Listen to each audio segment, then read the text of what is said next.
조선야담 이야기 시작합니다.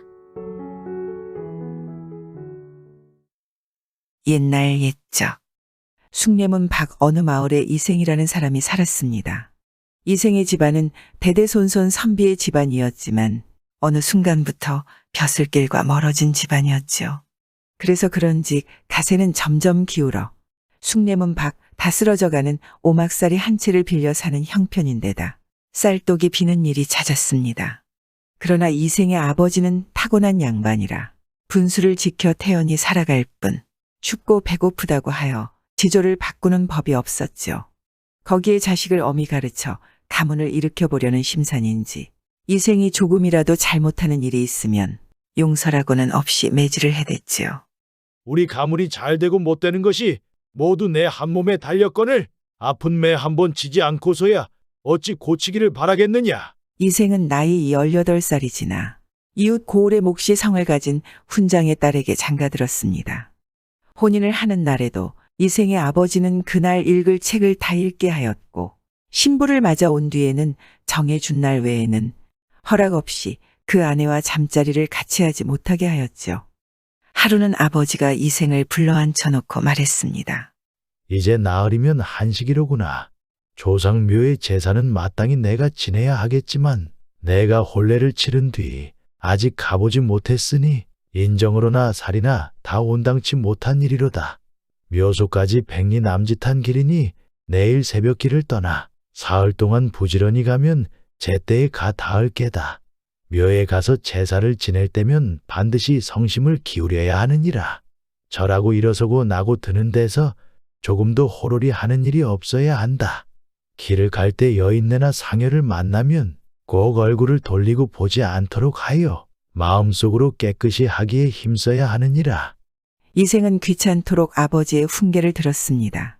다음 날 새벽 이생이 길을 떠나는데 아버지가 또 문 밖까지 따라 나와 당부하였습니다. 먼 길을 가며 절대 딴 생각을 말고 경서 한 편을 속으로 외워라. 돌아오는 길에서는 꼭 음식을 주의하여 앓지 않도록 할 것이며 항상 조심하고 또 조심하여 실수가 없도록 해야 하느리라. 그런 아버지의 당부에 이생은 연신 네 대답을 하고 길을 나섰습니다. 낡은 두루마기에 집신을 신은 그의 행색은 초라하기 그지없었죠. 그래도 엄한 아버지 곁을 하루라도 떠나니 답답하던 속이 뚫린 것 같고 날씨도 청량한 것이 모처럼 살 것만 같았습니다. 이생이 남대문을 지나 내거리로 꺾어 들었을 때였습니다. 새벽 시간이라 그런지 내거리는 한적하기만 하였는데 길 한편에는 말을 메어놓고 누군가를 기다리는지 건장한 사내들이 서 있었습니다. 아무 생각 없이 길을 가던 이생이 그 사내들과 눈이 마주치자 사내들은 자기들끼리 무언가를 속닥거리더니 이생에게 다가왔습니다. 그리곤 사내들이 이생에게 넙죽 인사를 하는 것이 아니겠습니까? 이생은 처음 보는 사내들이 다가와 인사를 하니 어리둥절하기만 했죠. 사내들은 하나같이 사납고 건장해 보였습니다. 일이 분명 잘못돼 가고 있음을 직감한 이생이 돌아서자 다른 사내들이 이생의 앞길을 막아섰습니다. 건장한 사내들에 둘러싸인 이생 앞에 말 고삐를 잡고 마부 하나가 다가오더니 말했죠. 저희 영감마님께서 예를 갖추어 모셔오라는 분부이시니 빨리 마을에 오르셨으면 합니다. 이생은 덜컥 겁이나 소리쳤죠. 자네들은 어느 데 카인들인가? 나는 아무 친척도 없는 사람이네. 틀림없이 사람을 잘 못 본 것 같으니 빨리들 물러가게. 하인들은 더 말을 건네지 않고 일제히 달려들어 이생을 억지로 말 위에 올려 태우더니 채찍을 휘둘렀습니다. 말은 나는 듯이 달렸습니다. 이생은 혼이 빠져나간 사람처럼 눈이 휘둥그레지고 말에서 떨어질까 무서워 말을 끄는 사내의 허리춤을 꽉 움켜쥘 뿐이었죠. 이보시오. 우리 집에는 늙은 부모가 계시오. 형제도 없는 몸이니 제발 불쌍히 여겨 목숨을 살려주시오. 사내들은 애걸복걸하는 이생의 말을 들은 채도 하지 않고 좌우에서 말을 때려 몰 뿐이었습니다. 한참 만에 어느 집 대문 안으로 말을 몰고 들어가더니 작은 문을 몇 개 지나 앞마당에 들어섰습니다. 마당 한쪽에는 덩그러니 큰 집이 우뚝 솟았는데 넓은 대청마루에 한 노인이 앉아 있었죠. 사내들이 이생을 받들다시피 하여서는 대청마루에 얹어놓고 가버렸습니다. 이생이 고개를 들어보니 탄건을 쓴 한 노인이 비단 옷을 입고 앉아 있었는데 딱 봐도 지체 높은 사람 같았습니다. 이생은 황망히 무릎을 꿇고 절을 하였습니다. 노인은 이생을 붙들어 일으켜 앉히고는 인사말을 나눈 뒤 이어서 성명이며 문벌이며 나이를 자세히 물었습니다. 이생이 일일이 대답하자 급기야 노인은 태어난 날과 시까지 묻더니 금세 미간을 펴며 기뻐하였습니다. 허허, 그래도 내가 방명한 사람은 아니로구나. 이생은 어리둥절하기만 할 뿐 아무리 머리를 굴려보아도 자신이 여기 끌려온 영문을 알 수 없었습니다. 그때 노인이 말하였습니다. 내 집은 대대로 역관 노릇을 하여 왔네. 벼슬이 이품에 이르고 살림이 넉넉하니 무슨 부족할 것이 있겠나 하지만은 식구라고는 이 몸뚱아리 외에 딸자식 하나뿐일세. 그런데 그것이 혼례 치른 지 나흘 만에 과부가 되었지 뭔가. 이팔청춘으로 빈방을 지키고 있는 모양이 가련하게 그지없어서 집으로 데려오기는 하였네마는 조선에는 예의란 것이 있고 남들 눈도 있어 재가를 시키지 못하였네. 이래저래 3년이 되어가는데 근자에는 밤마다 슬피 우는 소리를 듣자니 곡소리 마디마디 서름이 맺힌 것이 내 가슴이 다 녹아버릴 것만 같았네. 아마 길 가는 사람도 그 소리를 들으면 마음이 상할 것이거늘 하물며 혈육이라고는 딸자식 하나뿐인 이 마음이 오죽하겠는가. 그래 종들을 시켜 새벽에 길거리에 나가 잘났든 못났든 귀하건 천하건 간에 처음 만나는 젊은이를 무작정 데려다가 딸의 운수를 시험해 보려고 했네. 그런데 뜻밖에도 그대가 내 딸의 사주팔자와 신통이 맞아 떨어지네 그려. 홀로 된 저 아이를 자네가 맡아주기를 천만 번 바라는 바일세. 이게 무슨 일인가요? 이생은 눈이 더욱 휘둥그레져 감히 대답을 못하였습니다. 고단한 봄밤의 닭이 이미 울었으니 이 새벽의 첫날 밤의 즐거움을 누려보시게. 주인 노인은 이생을 붙들어 일으켜 가지고 손을 이끌었습니다. 행랑치를 지나 한 곳에 이르니 그곳은 바로 꽃나무를 심은 동산이었습니다. 수백 보나 되는 동산을 담장으로 둘러치고 담장 안에는 연못이 있었지요. 연못가에는 쪽배 한 척이 매어 있는데 두세 사람이 타기에 맞춤한 것이었습니다. 두 사람은 쪽배에 같이 올라 연못을 건넜습니다. 물 위에는 소담스런 연꽃들이 어여쁜 자태를 뽐내며 기이한 향기를 풍기고 있었지요. 가운데로 얼마쯤 배를 저어가니 조그마한 섬이 우뚝 솟아 있었고 조그만 집 한 채가 보였습니다. 물가에 배가 닫자 노인은 이생을 그 자리에 남겨놓고 집 안으로 들어갔습니다. 이생이 눈을 들어 사방을 살펴보니 보이는 것마다 기이한 풀과 묘한 바위, 아름다운 꽃들과 고운 새소리가 들렸습니다. 무어라 형용할 수 없는 황홀한 풍경이었지요. 조금 지나 젊은 여인 둘이 나와서는 인사를 하며 이생을 안내했습니다. 그 뒤를 따라 어느 방 안으로 들어가니 안에는 등잔의 불빛이 흔들거리고 향기로운 연기가 감실감실 피어오르고 있었습니다. 먼저 자리한 노인 옆에는 젊은 여인이 다소곳이 앉아 있는데 그 모습은 고요한 달인 듯 이슬 머금은 꽃인 듯 어여쁘기 그지없었습니다.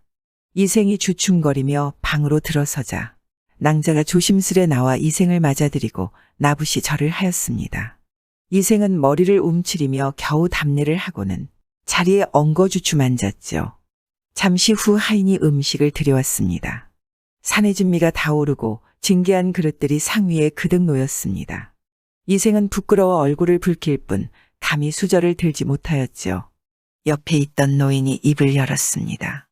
저 철없는 것이 누리는 부귀는 다 내 재산 덕일세. 내가 자네에게 바라는 것은 저 아이를 자네 본처와 마찬가지로 은정으로 대해주고 못된 말과 질투가 금슬을 해치지 못하게 하는 것이네. 그렇게만 되면 100년 무궁한 낙을 누릴 걸세. 그저 자네 처신에 달렸네. 그렇게 말하고 노인은 그저 빙그레 웃으며 몸을 돌려 밖으로 나갔습니다. 그러자 어떤 노파가 들어와 비단 이부자리를 펴놓고 이생더러 신방으로 들어가기를 청하였습니다.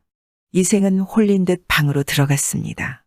노파는 또 낭자를 부축하여 이생과 나란히 앉힌 다음 신방의 주렴을 내리고 병풍을 둘러쳤습니다. 이생은 어쩔 바를 모르고 허둥거리며 나무꾼 총각이 선녀를 만난 듯 마음을 진정하지 못하였습니다. 이윽고 두 사람은 촛불을 끄고 베개를 나란히 한 채 정을 나누었습니다. 해가 중천에 떠오른 다음에야 이생은 깨어났습니다. 일어나서 옷을 입으려 하니 옷이 하나도 없었죠. 이상하여 낭자에게 물으니 남자가 빙그레 웃었습니다. 본을 떠서 새 옷을 마르려고 감히 몰래 내보냈습니다. 말이 끝나기 바쁘게 노파가 문이 고운 반지꼬리를 들여왔습니다.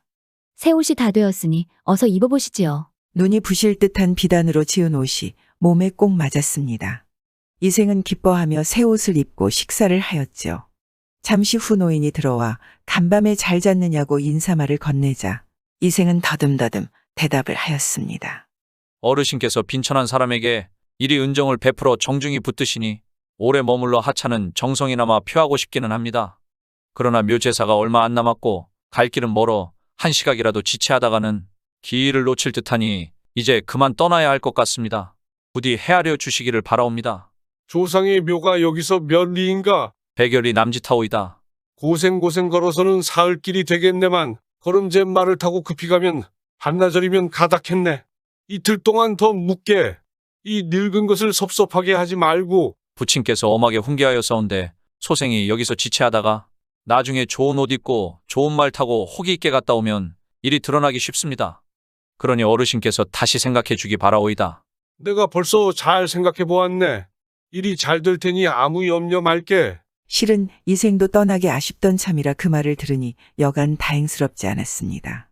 노인은 이생을 이끌고 동산의 정각과 목 가운데의 정자, 솔숲과 대밭을 두루 구경시켰습니다. 눈이 확 열리고 가슴이 툭 트이는 것 같았지요. 내 성은 김이요. 벼슬은 중추부지사네. 세상 사람들은 내 집 재산을 두고 나라 안에서 첫째가는 부자라고들 보태어 소문을 내내 그려. 그래서 하잘것없는 이름이 원근에 널리 알려졌네. 자네도 혹 들었는지 모르겠네. 한간에 사람이나 밭가는 농부들도 다 아는 이름이 아니오이까. 소생은 우레 같은 성함을 익히 들어온 바로소이다. 내가 아들이 없다 보니 후원을 대골 동산처럼 꾸려놓고 그걸 낙으로 삼고 있네. 이곳에 나무며 꽃이며 정각이며 다 내 분수에 지나치는 것이니 세상 사람들에게 이런 소문을 퍼뜨려 내가 죄를 짓지 않도록 조심하게. 이생은 네 대답을 하였습니다. 이틀이 지나 이생은 길을 떠났습니다.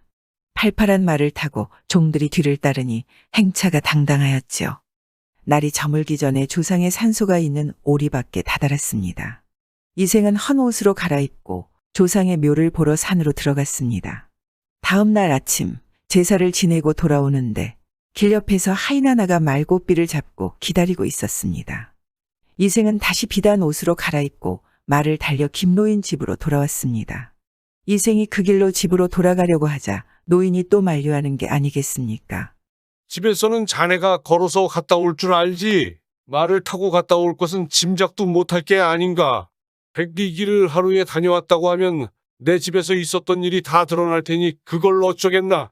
약주한 날까지 우리 집에서 더 묵다가 돌아가는 게 나을 듯하이. 노인의 만류에 이생은 또 꿈 같은 날을 보내며 정이 푹 들었습니다. 여인과 헤어질 날이 되자 눈물이 절로 흘러 얼굴을 적시는데 여인이 다시 만날 날을 묻는 것이었습니다. 집에 엄한 부친이 계시니 내 마음대로 놀러 다닐 수 없는 처지요. 봄가을 시제에 내가 대신 가게 되면 오늘처럼 다시 만날 수 있겠지만 그렇지 않으면 이 이별이 몇 년이 될지 알 수 없소. 그러니 낭자는 홀몸이나 같은 처지요. 이생은 아직 젊은 나이라 어릴 적 마음 그대로였습니다. 원래부터 이생은 붓이 주머니를 가지는 것이 큰 소원이었는데 집이 가난하다 보니 장만할 길이 없었죠. 여인이 고운 비단에 정성껏 술을 놓아 붓이 주머니 하나를 만들어주자 생은 진귀한 보물처럼 늘 만지작거리던 터라 훌쩍 손에서 놓지 못하고 머뭇거렸습니다. 그 모양을 본 낭자가 귀띔하였죠. 그 주머니를 큰 주머니 안에 감추면 사람들이 알아차리지 못할 것이옵니다.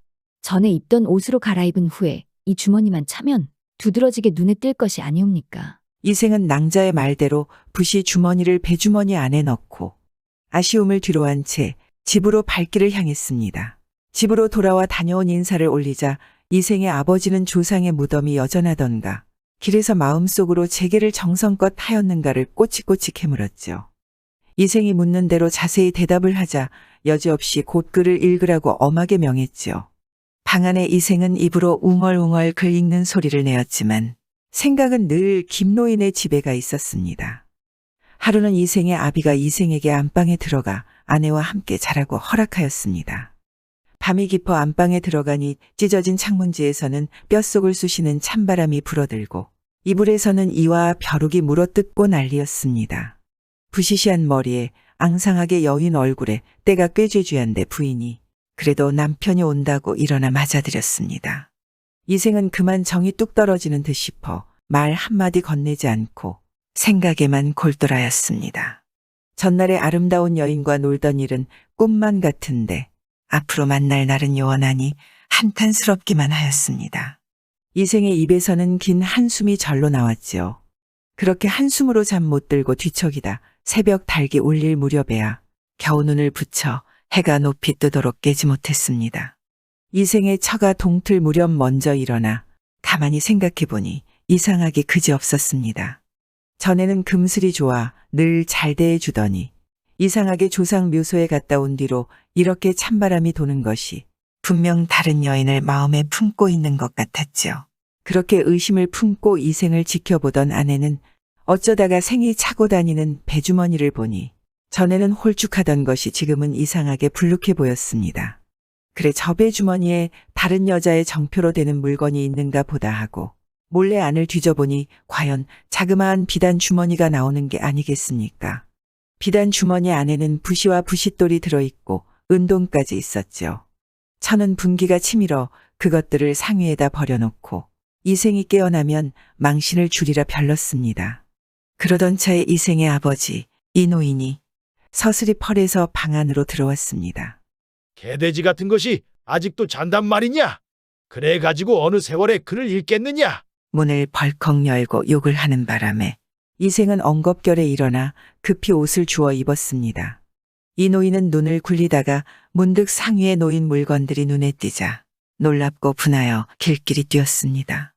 그리곤 이생의 종아리를 걷게 하고 사정없이 매를 쳤습니다.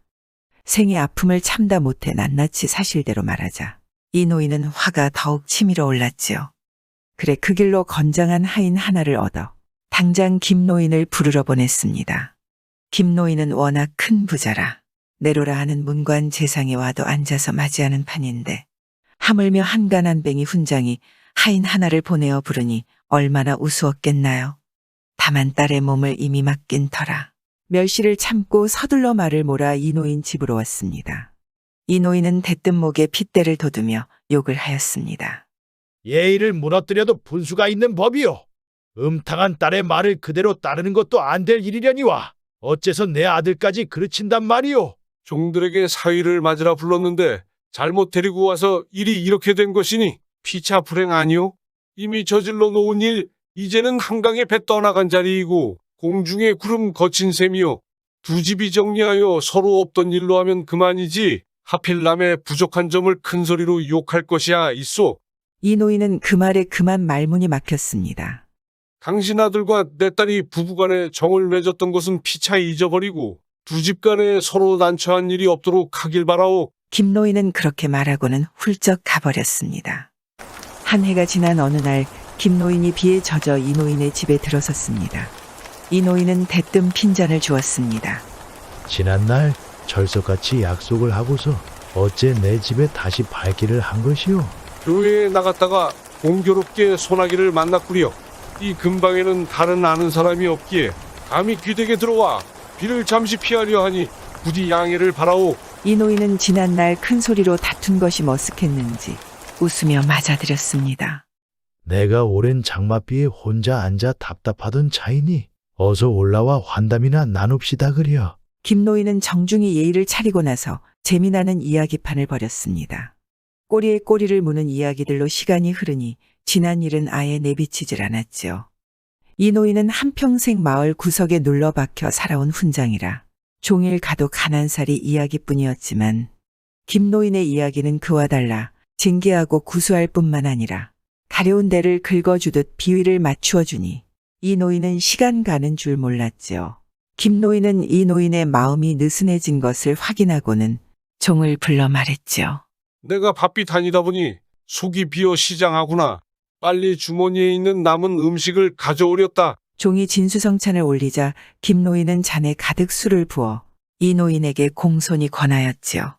이 노인은 침이 꼴강 넘어갔으나 손님에게 대접을 받으려니 체면에 사양하였습니다. 그러자 김노인이 말하였습니다. 한 잔 술은 처음 만난 사람과도 나누는 터에 하물며 우리야 이미 서로 낯을 익힌 사이가 아니겠소. 같이 앉았다가 혼자 마시는 법이 어디 있겠소. 김노인이 바싹 권하자 이 노인은 그만 말이 막혀 한 잔 두 잔 받아 마셨습니다. 그러는 사이에 점점 기분이 좋아져 가슴에 쌓인 온갖 시름이 구름 사라지듯 하였습니다. 워낙 탁배기에 남을 안주밖에 모르던 사람이 진수성찬의 좋은 술을 마시니 취기가 뻗쳐 정신은 몽롱해지는데 하늘이 밝으니 즐겁기만 하였지요. 이 노인은 한껏 즐기다가 돌아가는 김노인을 붙들고 말했습니다. 그대는 좋은 술동무여.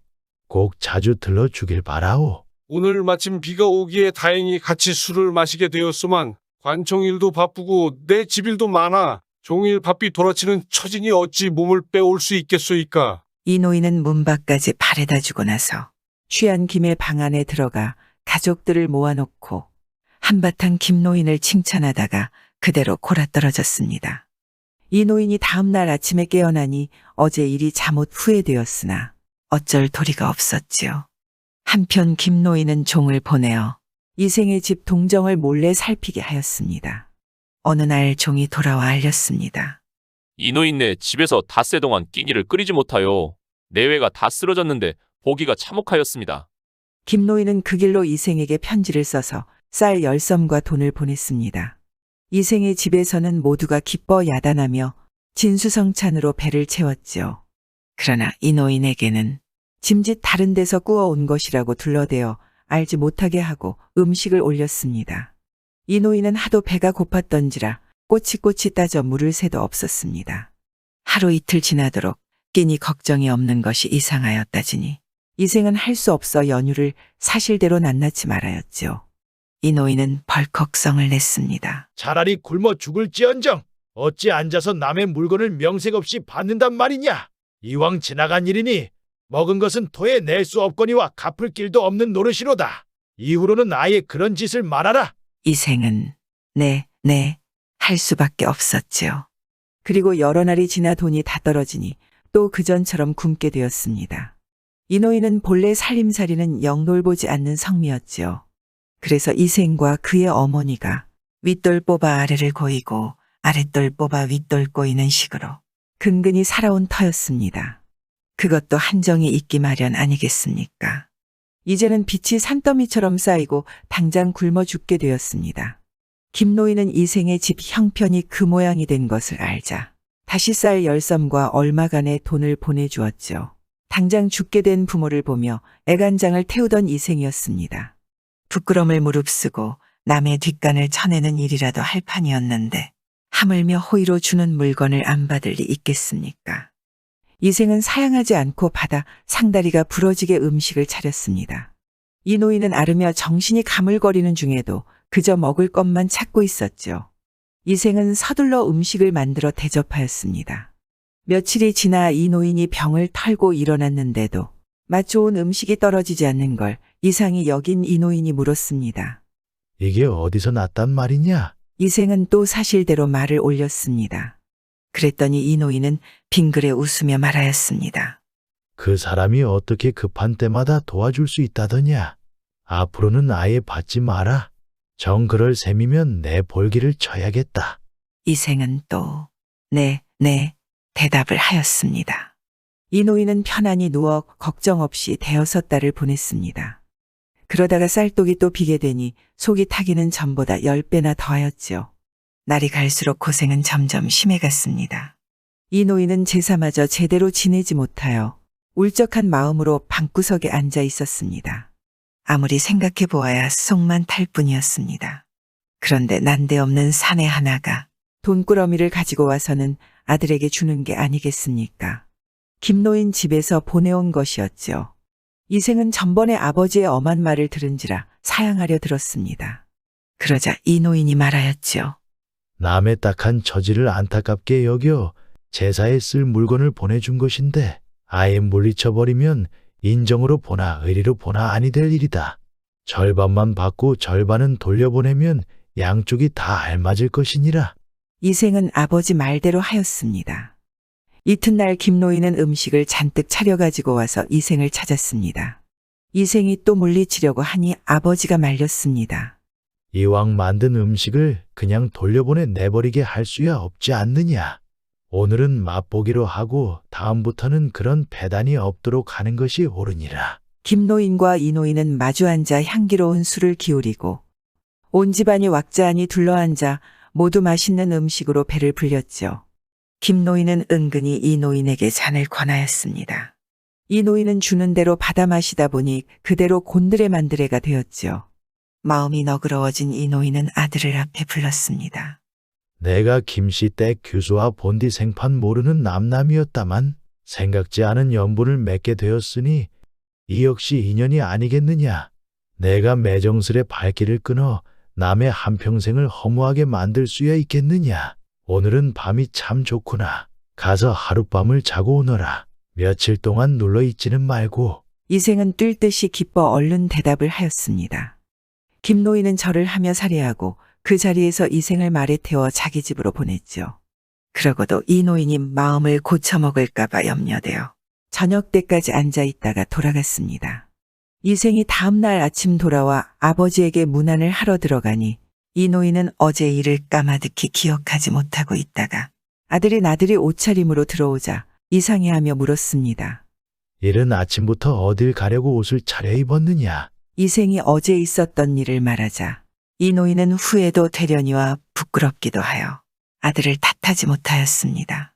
이때부터 이생이 하는 대로 내버려두고 아들의 말이라면 그대로 들어주며 야단치는 일이 없었습니다. 그 대신 의식과 제사에 소용되는 것은 김노인 집에 의탁하게 되었습니다. 김노인은 날마다 술과 음식을 싣고 와서 속을 터놓고 세상의 일을 의논하곤 하였지요. 이 노인은 가난살이 끝에 일찍 부모를 여의고 수염발이 희도록 낙이라고는 모르다가 먹고 살 걱정이 없어지고 또 날마다 즐겁게 술을 마시니 이제야 살 재미가 생겼습니다. 지난날 고생하던 것을 생각하면 절로 몸서리가 쳐졌죠. 하루는 김노인이 조용히 말하였습니다. 대개 아들이 우리 집에 자주 다니게 되니 자연 사람들의 눈에 띄지 않을 수 없소이다. 그래 이제부터 내 집에 발길을 끊어 주었으면 하오. 이 말을 들은 이 노인이 놀라 말하였습니다. 그러면 내가 며느라기를 몰래 우리 집으로 맞아들여 남의 눈에 종적이 드러나지 않게 하오리다. 대개 아들이 아직 나이가 어린 선비로 위로는 부모가 있고 아래로는 본댁이 있는 터이니 결코 작은 댁을 집안에 둘 수는 없을 것 아니오. 무슨 묘책이라도 있으면 가르쳐 주시오. 내 귀댁 곁에 집 한 채를 따로 지어 아침 저녁 다니기 편하도록 하려고 하는데 대개 생각은 어떠하오? 집을 짓되 크게 지어서는 안 되리다. 수발드는 종들도 너무 많아서는 안 되겠고 재물을 너무 많이 쌓아 들여서도 안 되리다. 우리 집안의 검소한 가풍을 허물 수는 없소이다. 그리하오이다. 김노인은 집으로 돌아와 훌륭한 제목과 기와를 내어 곧 고래등 같은 큰 집을 짓게 하였습니다. 지어놓은 집을 보니 이 노인의 뜻과는 애당초 어긋나는 것이었습니다. 이 노인은 어쩔 수 없는지라 이따금 혀를 끌끌 찰 뿐 그냥 김노인에게 양보를 하는 수밖에 없었죠. 이 집은 대개 맞자손을 위한 것이외다. 내가 가만히 보건대 그대는 속에 진주 보옥을 품고 있건만 세상이 알아주질 않습니다 그리요. 대개 아들 며느리가 그 복을 누리는 것은 응당한 일이니 큰 집이 없어서야 되겠소. 김노인의 말에 이생의 아버지는 몹시 흐뭇해하였습니다. 집이 다 되자 김노인은 밤에 딸을 이생의 집에 보내어 시부모와 본댁의 인사를 올리고 그대로 새 집에 눌러 살게 하였습니다. 사흘 만에 작은 잔치, 닷새 만에 큰 잔치를 벌이니 시부모가 즐거워하는 것은 물론이요. 안팎의 종들에 이르기까지 모두 기뻐하였지요. 그러다 보니 시부모도 새 집에서 자는 일이 잦았고 결국 새 집으로 모두 이사하여 살게 되었죠. 그날 이후로 이생은 끼니 걱정 없이 공부에만 전념을 했고 훗날 과거에 급제하여 세상의 이름을 날렸다 합니다. 사람의 마음을 얻는 데는 돈도 돈이지만 정성이 필요한가 봅니다. 이생 아비의 마음을 얻기 위해 김노인이 했던 것처럼 사람이 사람을 대할 때는 정성이 필요한 법이죠. 그렇게 정성을 들여 사람을 대하다 보면 자연 좋은 사람과 좋지 못한 사람을 알 수 있는 게 아니겠습니까? 구독과 좋아요와 함께 오늘도 좋은 날 되세요.